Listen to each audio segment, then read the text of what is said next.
Hi guys, magandang araw sa inyong lahat at ngayon nga ay magluluto tayo ng adobo na adobo manok na may kunting balon-balunan.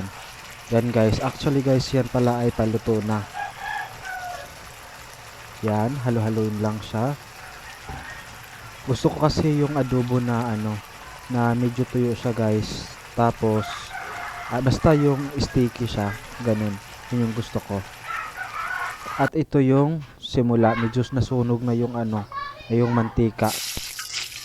Ang hirap mag-video guys, wala kasi akong taga-video kaya ako lang nagbi-video habang nagluluto, 'di ba? Yan. Kayo guys, ano ba yung inuuno niya kapag nagluluto kayo? Kasi ako sibuyas. Pero yung iba baka inuuna yung sarili. Ay joke. 'Yun.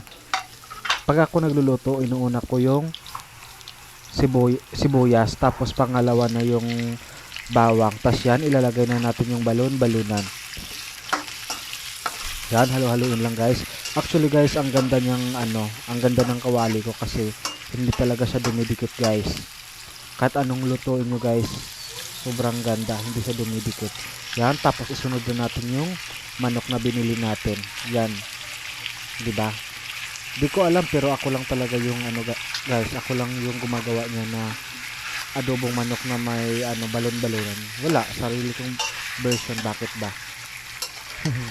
Yan, halo-haloin lang natin siya. Yan.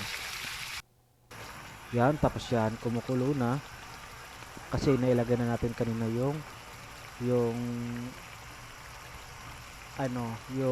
toyo, yung suka, yung mga mga pangtimpla.